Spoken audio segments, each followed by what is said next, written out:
Hello, and welcome back to another episode of the Western Canon Challenge, where we are reading the entirety of the Western literary canon out loud. Today we're continuing with our reading of The Will to Power by Nietzsche, and we are up to section number 3 within volume 1, and this section is entitled The Nihilistic Movement as an Expression of Decadence. And under this, we are up to aphorism number 38. So with that said, I'll read aphorism 38 now. Just lately, an accidental and in every way inappropriate term has been very much misused. Everywhere people are speaking of pessimism, and there is a fight around the question, to which some replies must be forthcoming. Which is right, pessimism or optimism? People have not yet seen what is so terribly obvious, namely that pessimism is not a problem, but a symptom, that the term ought to be replaced by nihilism, that the question to be or not to be is itself an illness, a sign of degeneracy and idiosyncrasy. The nihilistic movement is only an expression of physiological decadence. 39. To be understood. That every kind of decline and tendency to sickness has incessantly been at work in helping to create general evaluations. That in those valuations which now dominate, decadence has even begun to preponderate. That we have not only to combat the conditions which present misery and degeneration have brought into being, but that all decadence, previous to that of our own times, has been transmitted and has therefore remained an active force among us. A universal departure of this kind on the part of man from his fundamental instincts, such universal decadence of the valuing judgment, is the note of interrogation par excellence, the real riddle which the animal man sets to all philosophers. 40. The notion decadence, decay, decline, and waste are per se in no way open to objection. They are the natural consequences of life and vital growth. The phenomenon of decadence is just as necessary to life as advance or progress is. We are not in a position which enables us to suppress it. On the contrary, reason would have it retain its rights. It is disgraceful on the part of socialist theorists to argue that circumstances and social combinations could be devised which would put an end to all vice, illness, crime, prostitution, and poverty, but that is tantamount to condemning life. A society is not at liberty to remain young, and even in its prime it must bring forth ordure and decaying matter. The more energetically and daringly it advances, the richer will it be in failures and in deformities, and the nearer it will be to its fall. Age is not deferred by means of institutions, nor is illness, nor is vice. 41. Fundamental aspect of the nature of decadence. What has heretofore been regarded as its causes are its effects. In this way, the whole perspective of the problems of morality is altered. All the struggles of morals against vice, luxury, crime, and even against illness seem a naivete, a superfluous effort. There is no such thing as improvement, a word against repentance. Decadence itself is not a thing that can be withstood. It is absolutely necessary and is proper to all ages and all peoples. That which must be withstood, and by all means in our power, is the spreading of the contagion among the sound parts of the organism. Is that done? The very reverse is done. It is precisely on this account that one makes a stand on behalf of humanity. How do the highest values created hitherto stand in relation to this fundamental question in biology? Philosophy, religion, morality, art, etc. The remedy, militarism for instance, from Napoleon onwards, who regarded civilization as his natural enemy. 42. All those things which heretofore have been regarded as the causes of degeneration are really its effects. But those things also which have been regarded as the remedies of degeneration are only palliatives of certain effects thereof. The quote-unquote cured are types of the degenerate. The results of decadence, vice, viciousness, illness, sickliness, crime, criminality, celibacy, sterility, hysteria, the weakness of the will, alcoholism, pessimism, anarchy, debauchery, also of the spirit. The calumniators, underminers, skeptics, and destroyers. Concerning the notion decadence, 1. Skepticism is a result of decadence, just as spiritual debauchery is. 2. Moral corruption is a result of decadence, the weakness of the will and the need of strong stimulants. 3. Remedies, whether psychological or moral, do not alter the march of decadence. They do not arrest anything. Physiologically, they do not count. A peep into the enormous futility of these pretentious reactions.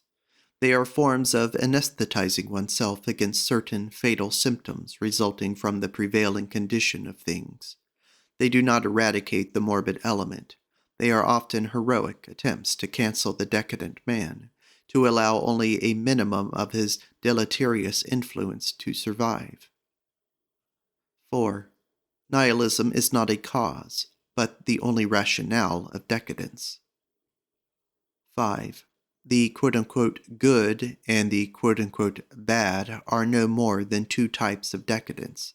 They come together in all its fundamental phenomena. 6. The social problem is a result of decadence. 7. Illnesses, more particularly those attacking the nerves and the head, are signs that the defensive strength of strong nature is lacking. A proof of this is that irritability which causes pleasure and pain to be regarded as problems of the first order. 44. The most common types of decadence. 1. In the belief that they are remedies, cures are chosen which only precipitate exhaustion. This is the case with Christianity, to point to the most egregious example of mistaken instinct. This is also the case with progress. 2. The power of resisting stimuli is on the wane. Chance rules supreme. Events are inflated and drawn out until they appear monstrous. A suppression of the quote-unquote personality, a disintegration of the will. In this regard, we may mention a whole class of morality, the altruistic, that which is incessantly preaching pity, and whose most essential feature is the weakness of the personality, so that it rings in unison, and like an oversensitive string, does not cease from vibrating. Extreme irritability. 3. Cause and effects are confounded. Decadence is not understood as physiological, and its results are taken to be the causes of the general indisposition. This applies to all religious morality. 4. A state of affairs is desired in which suffering shall cease. Life is actually considered the cause of all ills. Unconscious and insensitive states, sleep and syncope, are held in incomparably higher esteem than the conscious states, hence a method of life. 45. Concerning the hygiene of the quote-unquote weak. All that is done in weakness ends in failure. Moral, do nothing. The worst of it is that precisely the strength required in order to stop action and to cease from reacting is most seriously diseased under the influence of weakness.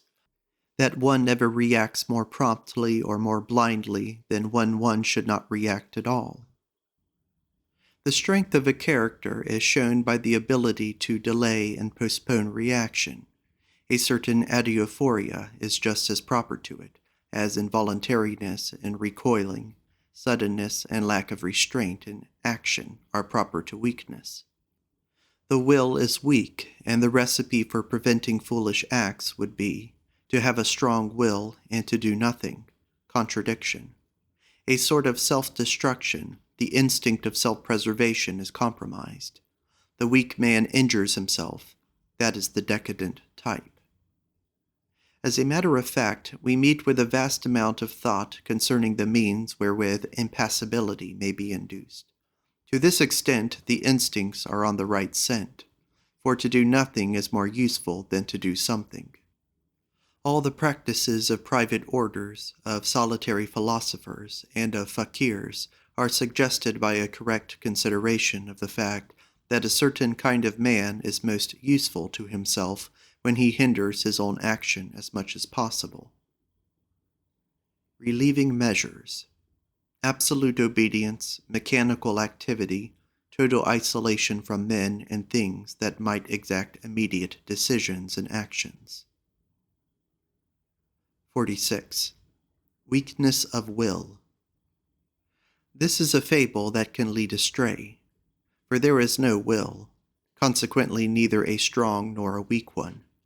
The multiplicity and disintegration of the instincts, the want of system in their relationship, constitute what is known as a weak will.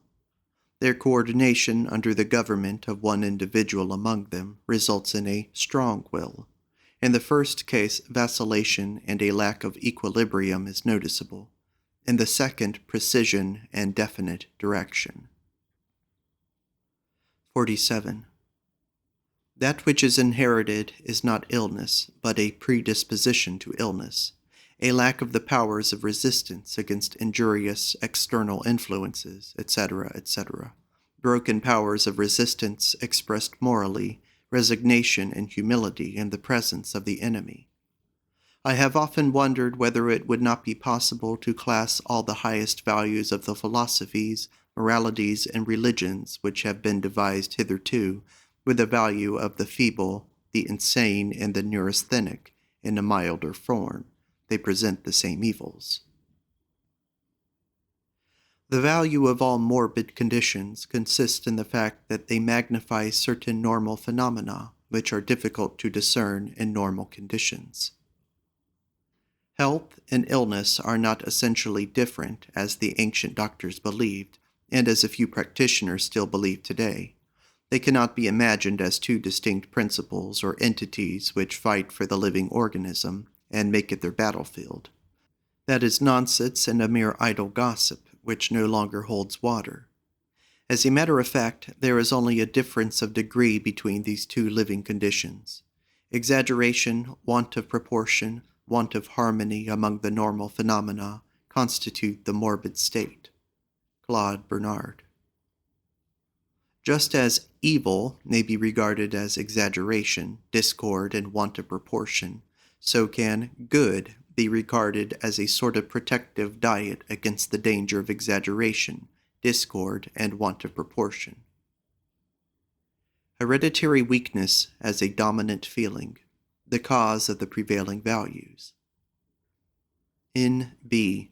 Weakness is in demand. Why? Mostly because people cannot be anything else than weak. Weakening considered a duty. The weakening of the desires, of the feelings of pleasure and of pain, of the will to power, of the will to pride, to property, and to more property, weakening in the form of humility, weakening in the form of a belief, weakening in the form of repugnance and shame in the presence of all that is natural, in the form of a denial of life, in the form of illness and chronic feebleness, weakening in the form of a refusal to take revenge, to offer resistance, to become an enemy, and to show anger. Blunders in the treatment. There is no attempt at combating weakness by means of any fortifying system, but by a sort of justification consisting of moralizing, i.e., by means of interpretation. Two totally different conditions are confused. For instance, the repose of strength, which is essentially abstinence from reaction, the prototype of the gods whom nothing moves, and the peace of exhaustion, rigidity to the point of anesthesia. All these philosophic and ascetic modes of procedure aspire to the second state, but actually pretend to attain to the first.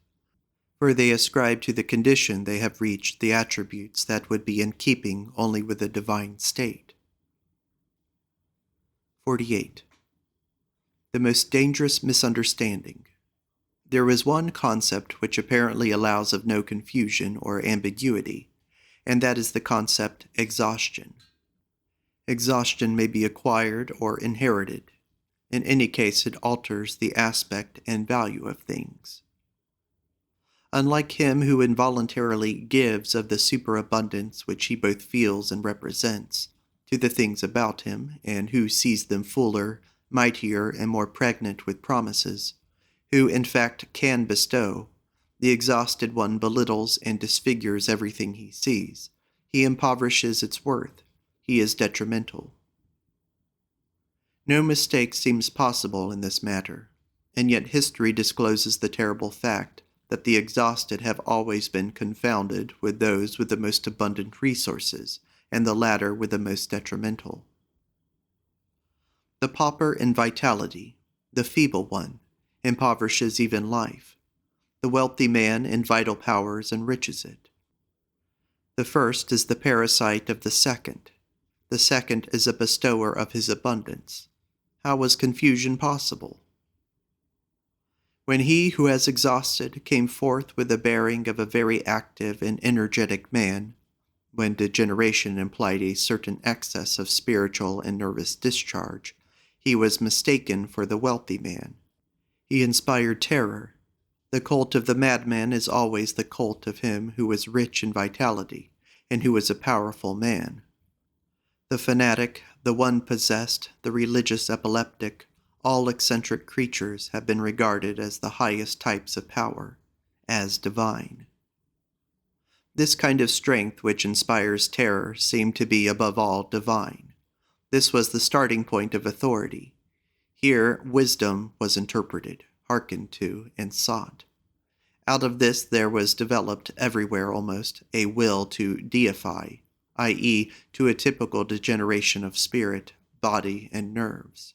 An attempt to discover the road to this higher form of being, to make oneself ill or mad, to provoke the symptoms of serious disorder, was called getting stronger, becoming more superhuman, more terrible, and more wise. People thought that they would thus attain to such wealth of power, that they would be able to dispense it. Wheresoever there have been prayers, someone has been sought who had something to give away. What led astray here was the experience of intoxication. This increases the feeling of power to the highest degree. Therefore, to the mind of the ingenuous, it is power. On the highest altar of power, the most intoxicated man must stand, the ecstatic. There are two causes of intoxication: superabundant life and a condition of morbid nutrition of the brain. 49. Acquired, not inherited exhaustion. 1. Inadequate nourishment, often the result of ignorance concerning diet, as for instance in the case of scholars. 2. Erotic precocity. The damnation more especially of the youth of France. Parisian youths, above all, who are already dirtied and ruined when they step out of their lycees into the world, and who cannot break the chains of despicable tendencies.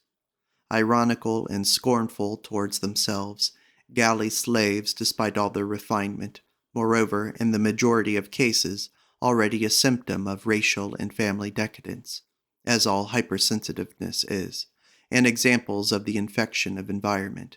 To be influenced by one's environment is also a sign of decadence. 3. Alcoholism. Not the instinct, but the habit. Foolish imitation, the cowardly or vain adaptation to a ruling fashion. What a blessing a Jew is among Germans.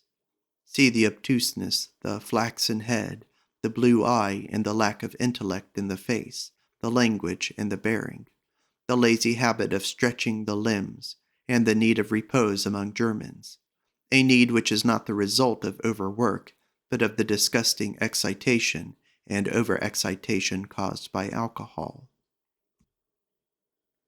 50. A theory of exhaustion.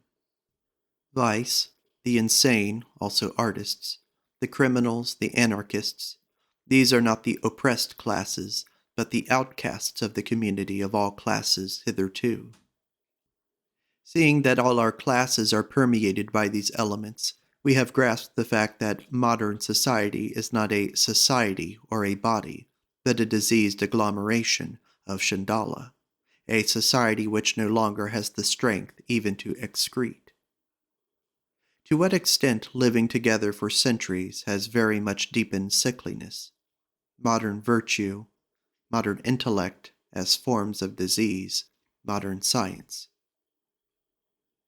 51. The state of corruption. The interrelation of all forms of corruption should be understood, and the Christian form, Pascal as the type, as also the socialistic and communistic, a result of the Christian, should not be overlooked. From the standpoint of natural science, the highest conception of society according to socialists is the lowest in the order of rank among societies. The quote-unquote beyond corruption, as though outside the real world of becoming there were a world of being. Here there must be no compromise, but selection, annihilation, and war. The Christian nihilistic standard of value must be withdrawn from all things and attacked beneath every disguise, for instance from modern sociology, music, and pessimism, all forms of the Christian ideal of values. Either one thing or the other is true, that is to say, tending to elevate the type of man. The priest, the shepherd of souls, should be looked upon as a form of life which must be suppressed. All education hitherto has been helpless, adrift, without ballast, and afflicted with the contradiction of values. 52. If nature have no pity on the degenerate, it is not therefore immoral. The growth of the physiological and moral evils in the human race is rather the result of morbid and unnatural morality. The sensitiveness of the majority of men is both morbid and unnatural. Why is it that mankind is corrupt in a moral and physiological respect? The body degenerates if one organ is unsound. The right of altruism cannot be traced to physiology. Neither can the right to help and to the equality of fate. These are all premiums for degenerates and failures. There can be no solidarity in a society containing unfruitful, unproductive, and destructive members, who, by the by, are bound to have offspring even more degenerate than they are themselves. 53. Decadence exercises a profound and perfectly unconscious influence even over the ideals of science. All our sociology is a proof of this proposition, and it is yet to be reproached with the fact that it is only the experience of society in the process of decay, and inevitably take its own decaying instincts as the basis of sociological judgment. The declining vitality of modern Europe formulates its social ideals in its decaying instincts, and these ideals are also like those of the old effete races, that they might be mistaken for one another. The gregarious instinct, then, now a sovereign power, is something totally different from the instinct of an aristocratic society, and the value of the sum depends upon the value of the units constituting it. The whole of our sociology knows no other instinct than that of the herd, i.e. of a multitude of mere ciphers, of which every cipher has quote-unquote equal rights, and where it is a virtue to be, not. The valuation with which the various forms of society are judged today is absolutely the same with that which assigns a higher place to peace than to war. But this principle is contrary to the teaching of biology, and is itself a mere outcome of a decadent life. Life is a result of war. Society is a means to war.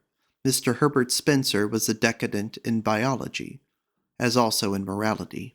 He regarded the triumph of altruism as a desideratum. 54.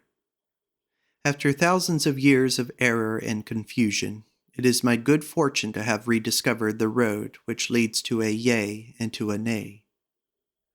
I teach people to say nay in the face of all that makes for weakness and exhaustion.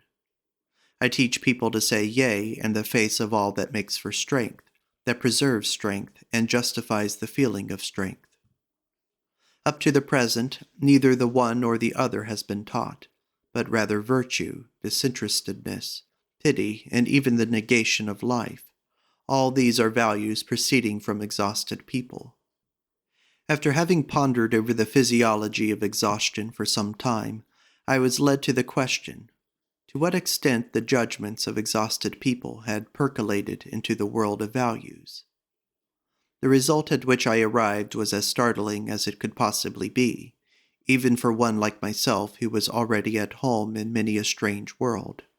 I found that all prevailing values, that is to say, all those which had gained ascendancy over humanity, or at least over its tamer portions, could be traced back to the judgment of exhausted people. Under the cover of the holiest names, I found the most destructive tendencies. People had actually given the name God to all that renders weak, teaches weakness, and infects with weakness. I found that the good man was a form of self-affirmation on the part of decadence. That virtue which Schopenhauer still proclaimed as superior to all, and as the most fundamental of all virtues, even that same pity I recognized as more dangerous than any vice. Deliberately to thwart the law of selection among species and their natural means of purging their stock of degenerate members. This, up to my time, had been the greatest of all virtues. One should do honor to the fatality which says to the feeble, perish. The opposing of this fatality, the botching of mankind and the allowing of it to putrefy, was given the name God. One should not take the name of the Lord one's God in vain. The race is corrupted, not by its vices, but by its ignorance. It is corrupted because it has not recognized exhaustion as exhaustion. Physiological misunderstandings are the cause of all evil. Virtue is our greatest misunderstanding. Problem: how were the exhausted able to make the laws of values? In other words, how did they who are the last come to power? How did the instincts of the animal man ever get to stand on their heads? 4. The crisis. Nihilism and the idea of recurrence. 55. Extreme positions are not relieved by more moderate ones, but by extreme opposite positions. And thus the belief in the utter immorality of nature, and in the absence of all purpose and sense, are psychologically necessary attitudes when the belief in God and in an essentially moral order of things is no longer tenable. Nihilism now appears, not because the sorrows of existence are greater than they were formerly, but because in a general way people have grown suspicious of the meaning which might have been given to evil and even to existence. One interpretation has been overthrown, but since it was held to be the interpretation, it seems as though there were no meaning in existence at all, as though everything were in vain. It yet remains to be shown that this in vain is the character of present nihilism. The mistrust of our former valuations has increased to such an extent that it has led to the question, are not all values merely allurements prolonging the duration of the comedy, without, however, bringing the unraveling any closer? The long period of time which has culminated in an in vain without either goal or purpose is the most paralyzing of thoughts, more particularly when one sees that one is duped, without, however, being able to resist being duped. Let us imagine this thought in its worst form. Existence, as it is, without either a purpose or a goal, but inevitably recurring without an end and non-entity, quote-unquote, eternal recurrence. This is the extremist form of nihilism, nothing, purposelessness, eternal. European form of Buddhism, the energy of knowledge and of strength drives us to such a belief. It is the most scientific of all hypotheses. We deny final purposes. If existence had a final purpose, it would have reached it. It should be understood that what is being aimed at here is a contradiction of pantheism, for, quote, everything perfect, divine, eternal, and, quote, also leads to the belief in eternal recurrence. Question: has this pantheistic and affirmative attitude to all things also been made possible by morality? At bottom, only the moral God has been overcome. Is there any sense in imagining a God beyond good and evil? Would pantheism in this sense be possible? Do we withdraw the idea of purpose from the process and affirm the process notwithstanding? This were so if, within that process, something were attained every moment, and always the same thing. Spinoza won an affirmative position of this sort in the sense that every moment, according to him, has a logical necessity, and he triumphed by the means of his fundamentally logical instinct over a like conformation of the world. But his case is exceptional. If every fundamental trait of character, which lies beneath every act, and which finds expression in every act, were recognized by the individual as his fundamental trait of character, this individual would be driven to regard every moment of his existence in general triumphantly as good. It would simply be necessary for that fundamental trait of character to be felt in oneself as something good, valuable, and pleasurable. Now, in the case of those men and classes of men who were treated with violence and oppressed by their fellows, morality saved from despair and from the leap into nonentity. For impotence in relation to mankind and not in relation to nature is what generates the most desperate bitterness towards existence. Morality treated the powerful, the violent, and the masters in general as enemies against whom the common man must be protected. That is to say, emboldened, strengthened. Morality has therefore always taught the most profound hatred and contempt of the fundamental trait of character of all rulers, i.e., their will to power. To suppress, to deny, and decompose this morality would mean to regard this most thoroughly detested instinct with the reverse of the old feeling and valuation. If the sufferer and the oppressed man were to lose his belief in his right to condemn the will to power, his position would be desperate. This would be so if the trait above mentioned were essential to life, in which case it would follow that even that will to morality was only a cloak to this will to power, as are also even that hatred and contempt. The oppressed man would then perceive that he stands on the same platform with the oppressor, and that he has no individual privilege nor any higher rank than the latter. On the contrary, there is nothing on earth which can give any value if it have not a modicum of power, granted, of course, that life itself is the will to power. Morality protected the botched and bungled against nihilism, in that it gave every one of them infinite worth, metaphysical worth, and classed them altogether in one order which did not correspond with that of worldly power and order of rank. It taught submission, humility, etc., admitting that the belief in this morality be destroyed, the botched and the bungled would no longer have any comfort and would perish. This perishing seems like self-annihilation, like an instinctive selection of that which must be destroyed.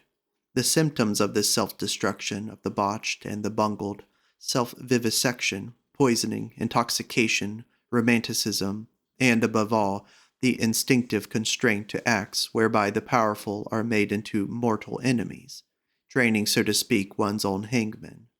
The will to destruction as the will of a still deeper instinct, of the instinct of self-destruction, of the will to non-entity.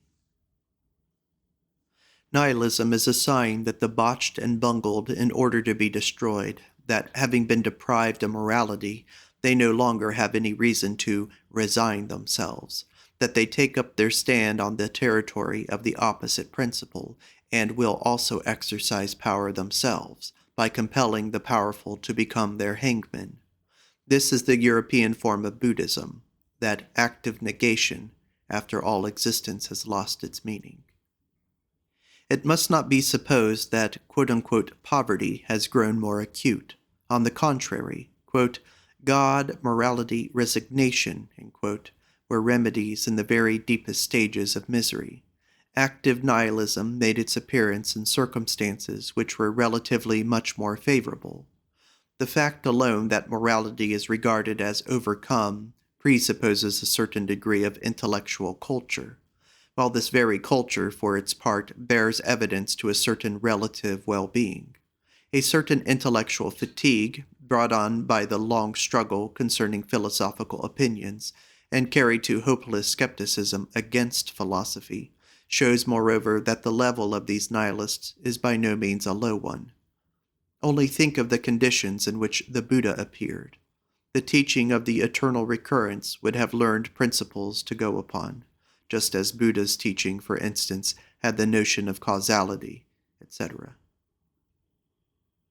What do we mean today by the words botched and bungled? In the first place, they are used physiologically and not politically. The unhealthiest kind of man all over Europe, in all classes, is the soil out of which nihilism grows. This species of man will regard eternal recurrence as damnation. Once he is bitten by the thought, he can no longer recoil before any action. He would not extirpate passively, but would cause everything to be extirpated which is meaningless and without a goal to this extent, although it is only a spasm or sort of blind rage in the presence of the fact that everything has existed again and again for an eternity, even this period of nihilism and destruction. The value of such a crisis is that it purifies, that it unites similar elements and makes them mutually destructive, that it assigns common duties to men of opposite persuasions and brings the weaker and more uncertain among them to the light, thus taking the first step towards a new order of rank among forces from the standpoint of health, recognizing commanders as commanders, subordinates as subordinates, naturally irrespective of all the present forms of society.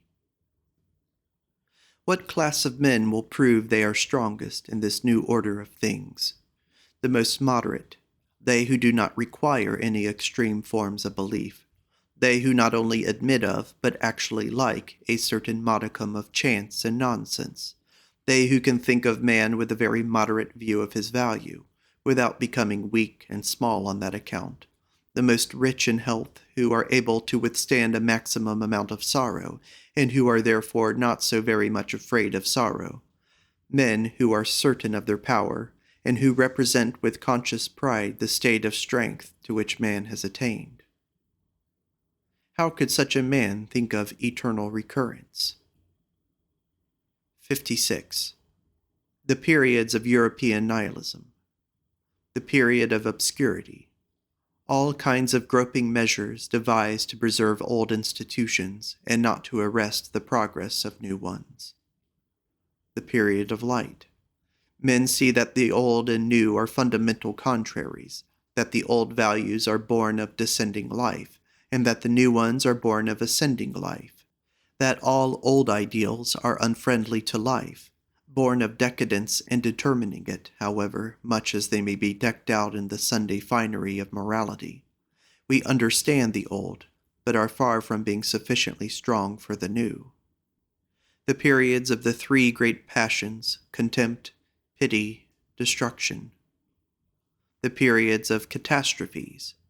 The rise of a teaching which will sift mankind, which drives the weak to some decision and the strong also. Section 2. Concerning the history of European nihilism. A. Modern gloominess. 57. My friends, we had a hard time as youths. We even suffered from youth itself, as though it were a serious disease. This is owing to the age in which we were born, an age of enormous internal decay and disintegration, which, with all its weakness and even with its best of its strength, is opposed to the spirit of youth. Disintegration, that is to say uncertainty, is peculiar to this age. Nothing stands on solid ground or on a sound faith. People live for the morrow because the day after tomorrow is doubtful. All our road is slippery and dangerous, while the ice which still bears us has grown unconscionably thin. We all feel the mild and gruesome breath of the thaw wind. Soon, where we are walking, no one will any longer be able to stand. 58. If this is not an age of decay and of diminishing vitality, it is at least one of indiscriminate and arbitrary experimentalizing, and it is probable that out of an excess of abortive experiments there has grown this general impression as of decay, and perhaps decay itself. 59. Concerning the history of modern gloominess. And this, I will just say to the listener, is a state of just very short lines that lead on to Aphorism 60, but I'll read them out as they are written. The state nomads, officials, etc., quote-unquote, homeless. The breakup of the family. The quote-unquote good man as a symptom of exhaustion. Justice as will to power, rearing. Lewdness and neurosis. Black music. Whither has real music gone? The anarchist. Contempt of man, loathing. Most profound distinction, whether hunger or satiety is creative. The first creates the ideals of romanticism. Northern unnaturalness. The need of alcohol, the quote-unquote need of the working classes. Philosophical nihilism. 60. The slow advance and rise of the middle and lower classes, including the lower kind of spirit and body, which was already well underway before the French Revolution, and would have made the same progress forward without the latter. In short, then, the preponderance of the herd over all herdsmen and bellwethers brings in its train. 1. Gloominess of spirit. The juxtaposition of a stoical and a frivolous appearance of happiness, peculiar to noble cultures, is on the decline. Much suffering is allowed to be seen and heard, which formerly was borne in concealment. 2. Moral hypocrisy. A way of distinguishing oneself through morality, but by means of the values of the herd. Pity, solicitude, moderation, and not by means of those virtues which are recognized and honored outside the herd sphere of power. 3. A really large amount of sympathy with both pain and joy, a feeling of pleasure resulting from being herded together, which is peculiar to all gregarious animals. Public spirit, patriotism, everything in fact which is apart from the individual. 61. Our age, with its indiscriminate endeavors to mitigate distress, to honor it, and to wage war in advance with unpleasant possibilities, is an age of the poor. Our quote-unquote rich people, they are the poorest. The real purpose of all wealth has been forgotten. 62.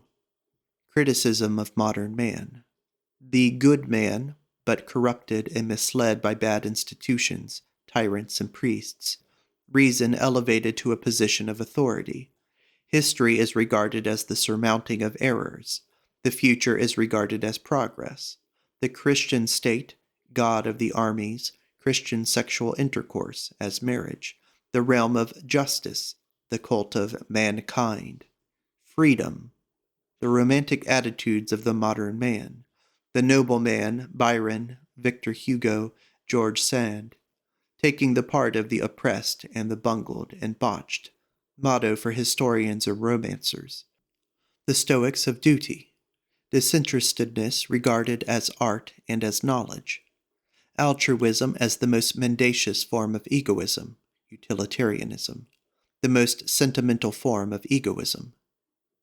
All this savors of the 18th century, but it had other qualities which were not inherited, namely a certain insouciance, cheerfulness, elegance, spiritual clearness.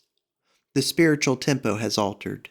The pleasure which was begotten by spiritual refinement and clearness has given room to the pleasure of color, harmony, mass, reality, etc., etc., sensuality in spiritual things. In short, it is the 18th century of Rousseau. 63.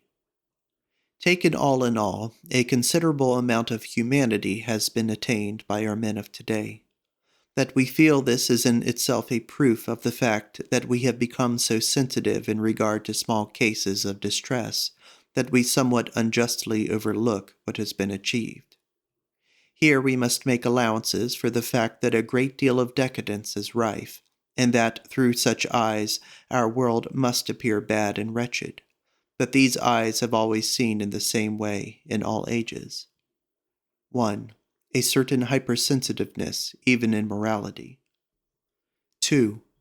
The quantum of bitterness and gloominess which pessimism bears within its judgments. Both together have helped to bring about the preponderance of the other and opposite point of view, that things are not well with our morality. The fact of credit, the commerce of the world, and the means of traffic are expressions of an extraordinarily mild trustfulness in men. To that may also be added 3. The deliverance of science from moral and religious prejudices, a very good sign, though for the most part misunderstood. In my own way I am attempting a justification of history. 64. The second appearance of Buddhism. Its precursory signs, the increase of pity, spiritual exhaustion, the reduction of all problems to the question of pleasure and pain, the glory of war which calls forth a counterstroke, just as the sharp demarcation of nations generates a counter-movement in the form of the most hardy fraternity. The fact that it is impossible for religion to carry on its work any longer with dogma and fables. The catastrophe of nihilism will put an end to all this Buddhistic culture. 65. That which is most sorely afflicted today is the instinct and will of tradition. All institutions which owe their origin to this instinct are opposed to the taste of the age. At bottom, nothing is thought or done which is not calculated to tear up this spirit of tradition by the roots. Tradition is looked upon as a fatality. It is studied and acknowledged in the form of heredity, but people will not have anything to do with it. The extension of one will over long periods of time, the selection of conditions and valuations which make it possible to dispose of centuries in advance. This precisely is what is most utterly anti-modern, from which it follows that disorganizing principles give our age its specific character. 66. Quote, "Be simple," end quote. A demand which, when made to us complicated and incomprehensible triers of the heart and reins, is a simple absurdity. Be natural, but even if we are unnatural, what then?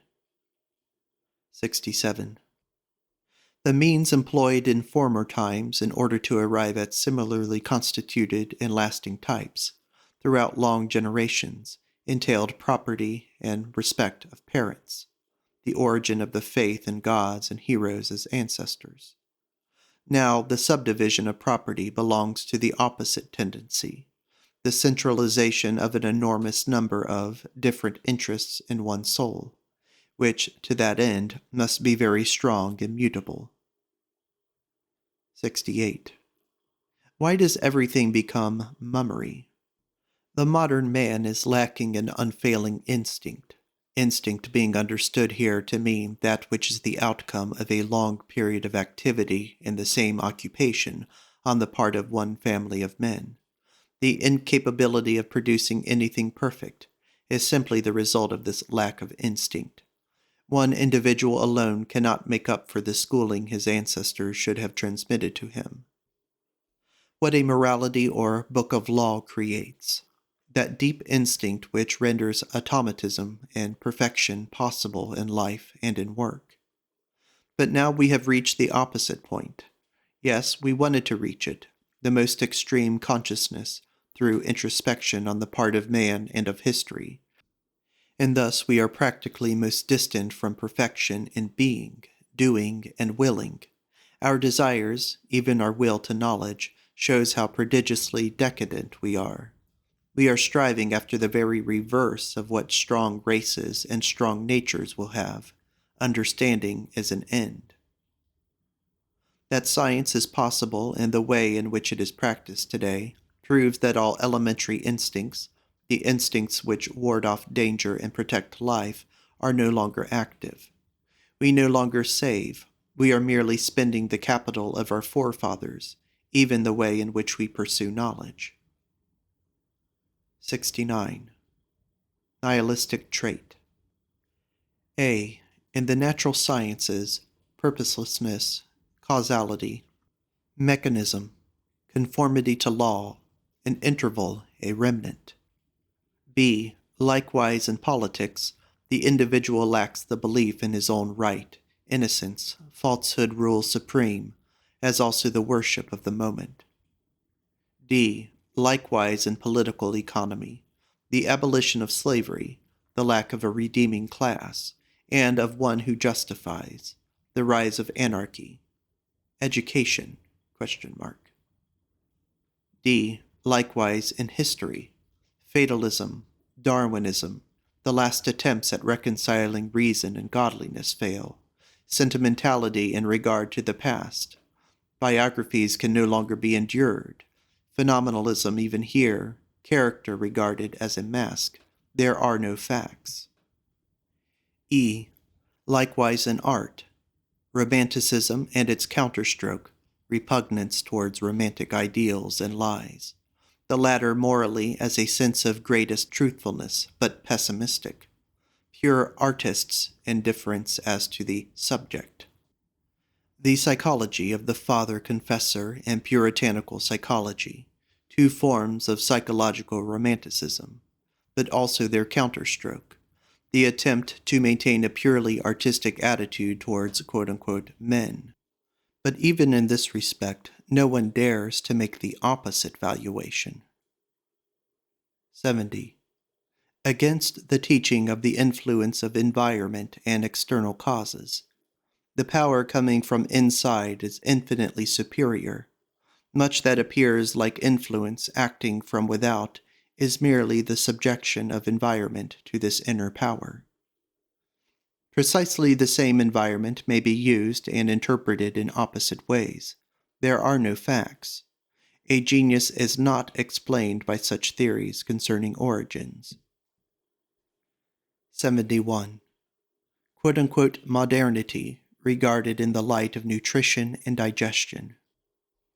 Sensitiveness is infinitely more acute. Beneath moral vestments, the increase of pity, the abundance of different impressions is greater than ever. The cosmopolitanism of articles of diet, of literature, newspapers, forms, tastes, and even landscapes. The speed of this affluence is prestissimo. Impressions are wiped out, and people instinctively guard against assimilating anything or against taking anything seriously and digesting it. The result is a weakening of the powers of digestion. There began a sort of adaptation to this accumulation of impressions. Man unlearns the art of doing, and all he does is to react to stimuli coming from his environment. He spends his strength, partly in the process of assimilation, partly in defending himself, and again partly in responding to stimuli. Profound enfeeblement of spontaneity. The historian, the critic, the analyst, the interpreter, the observer, the collector, the reader, all reactive talents, all science. Artificial modification of one's own nature in order to make it resemble a mirror. One is interested, but only epidermally. This is systematic coolness, equilibrium, a steady low temperature, just beneath the thin surface on which warmth, movement, storm, and undulations play. Opposition of external mobility to a certain dead heaviness and fatigue. 72. Where must our modern world be classed? Under exhaustion or under increasing strength? Its multiformity and lack of repose are brought about by its highest form of consciousness. 73. Overwork, curiosity, and sympathy, our modern vices. 74. A contribution to the characterization of modernity, exaggerated development of intermediate forms, the decay of types, the breakup of tradition, schools, the predominance of the instincts, philosophically prepared, the unconscious has the greater value, after the appearance of the enfeeblement of willpower and of the will to an end and to the means thereto. 75. A capable artisan or scholar cuts a good figure, if he have his pride in his art, and looks pleasantly and contentedly upon life. On the other hand, there is no sight more wretched than that of a cobbler or a schoolmaster, who, with the air of a martyr, gives one to understand that he was really born for something better. There is nothing better than what is good, and that is, to have a certain kind of capacity and to use it. This is a virtue in the Italian style of the Renaissance. Nowadays, when the state has a nonsensically oversized belly, in all fields and branches of work there are representatives over and above the real workmen. For instance, in addition to the scholars, there are journalists. In addition to the suffering masses, there is a crowd of jabbering and bragging ne'er-do-wells who represent that suffering. Not to speak of the professional politicians, who, though quite satisfied with their lot, stand up in Parliament and with strong lungs represent grievances. Our modern life is extremely expensive, thanks to the host of middlemen that infest it. Whereas in the city of antiquity, and in many a city of Spain and Italy today, where there is an echo of the ancient spirit, the man himself comes forward and will have nothing to do with a representative or an intermediary in the modern style, except, perhaps, to kick him hence. 76. The preeminence of the merchant and the middleman, even in the most intellectual spheres, the journalist, the representative, the historian as an intermediary between the past and the present, the exotic and cosmopolitan, the middleman between natural science and philosophy, the semi-theologians. 77. The men I have regarded with the most loathing heretofore are the parasites of intellect. They are to be found everywhere already in our modern Europe, and as a matter of fact, their conscience is as light as it possibly can be. They may be a little turbid and savor somewhat of pessimism, but in the main they are voracious, dirtying, stealthy, insinuating, light-fingered gentry, scabby, and as innocent as all small sinners and microbes are. They live at the expense of those who have intellect and who distribute it liberally. They know it is peculiar to the rich mind to live in a disinterested fashion, without taking too much petty thought for the morrow, and to distribute its wealthy prodigally. For intellect is a bad domestic economist, and pays no heed whatever to the fact that everything lives on it and devours it. This is the end of Part 2 of Volume 1 of The Will to Power by Friedrich Nietzsche. Thank you for listening.